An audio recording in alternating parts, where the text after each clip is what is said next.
Thank you, John, and thank you also for the invitation to come and speak here.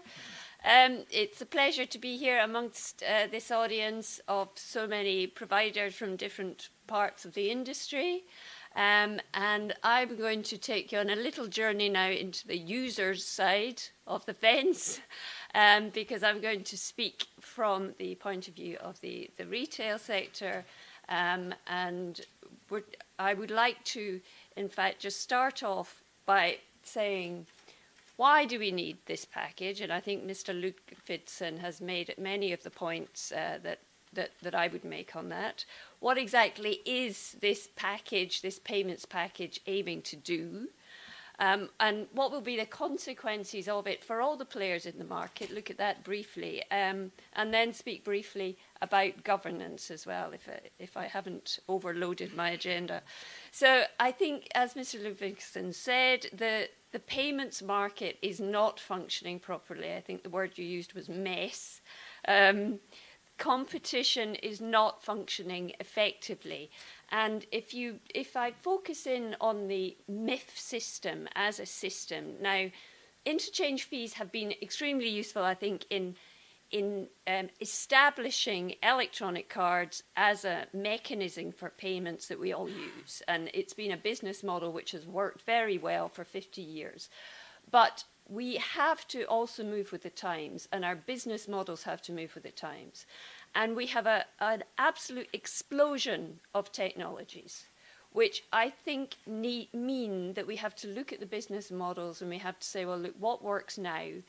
And what, in fact, from being a useful way to build up a market, has turned into perhaps a set of rules which are constraining the market. And from the point of view of retail, the interchange fee system constrains the market together with a lot of the other rules that surround it.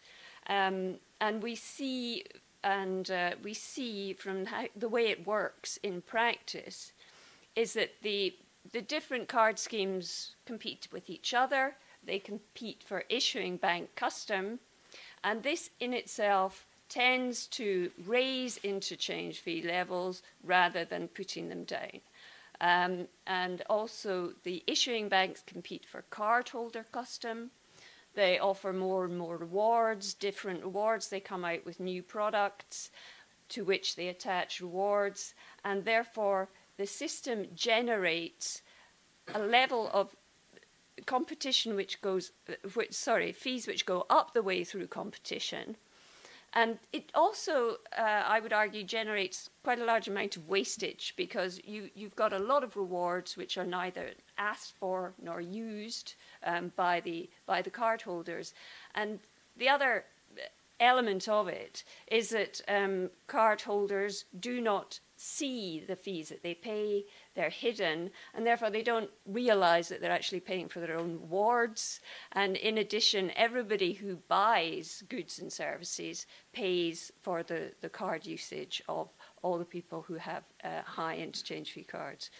So what we end up with is a market where retailers are locked in.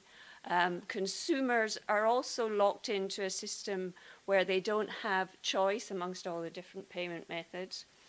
And so I think when we talk about a level playing field, we have to look at, how does the market operate now?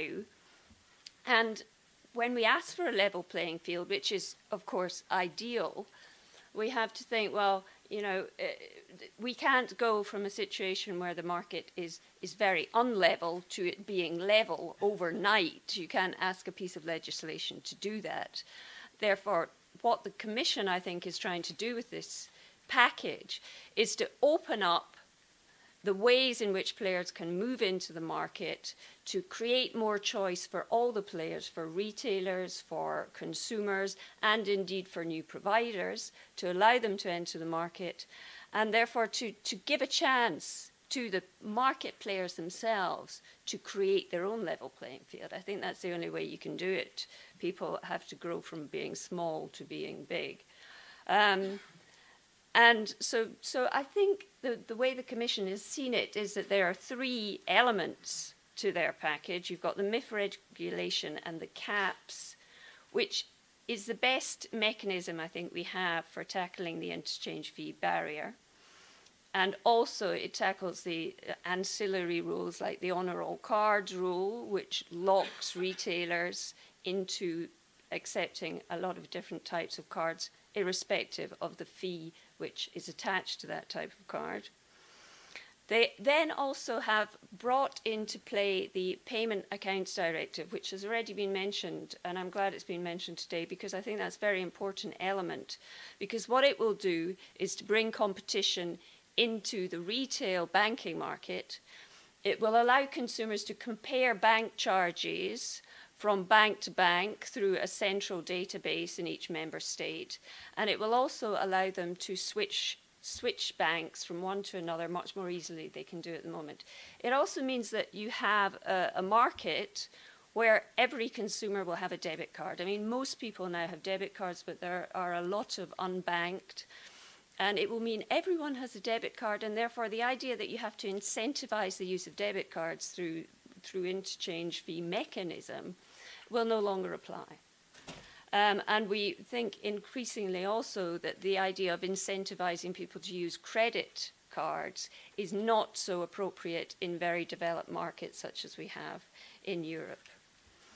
So having said that, if you talk about a level playing field, we very much agree that you shouldn't leave particular pockets of market players out of rules. We very much think that commercial cards should be included in the regulation, and indeed that three-party schemes should also be included, and I've heard interesting suggestions that they could be included at a certain market share level. Once they reach that, it's an idea I've heard mooted, which I think needs to be looked at more. The next point I'd like to make is that let's look at, and I've said this before, so apologies to people who heard me say this before, let's look at this legislation as an opportunity for all the players in the market. The PSD will give a great opportunity for new players to come into the market. They will be regulated. They will be as subject to regulation on security, on data protection, as all the other players in the market. And there is no reason to think that third-party providers should necessarily be more subject to fraud, given that they're subject to the same regulations. And I think it was Mr. Notenboom who said that third-party providers have not so far created any major problems with fraud. And from the point of view of the retailers, what we want to see is we want to see a situation where we can see the benefits for investing in the new technologies that are offered. And when I talk to a lot of the members of Eurocommerce, particularly about contactless payment systems and about maybe mobile payment systems, they will say, well, yes, okay, maybe it's really good, but I will have to invest. I will have to put a lot of money into investing into this hardware. And if I'm still paying the same interchange fees and the same fees for using these payment products, it doesn't actually get me anything. So therefore, what we need to do is to open the market so that retailers, with the savings that they get from the MIF caps, can pass these savings on to the consumers. And they will do this because of the nature of the retail market. It's a highly competitive market. And also they can invest in the new technologies which are available. And therefore I would suggest that all of us, providers, banks, schemes, everyone should see this new payments market that we have emerging from the mist. We don't know what it will look like, but see it as an opportunity and take that opportunity in ways that will allow everyone to benefit from a wider market, a more active, diverse, well, goodness, we probably hear 24-hour payments market where you can buy anything, anywhere, anytime, and which will be spread across Europe, won't be member state, so much member state based. And therefore, it will allow an increase in the number of retailers who accept payment cards. It will allow an increase in the overall market share. And it will also allow, with the credit transfer systems that we are seeing popping up across Europe, it will allow the banks themselves to engage in more activities with their own consumers who do their everyday payments through their own banking page online, and allow them to offer services to them through this channel that they will be using more often. So I would invite everyone to see it as an opportunity for us all. We need to get it right, that's absolutely sure, but we shouldn't fight against the tide of progress and payments. Thanks very much.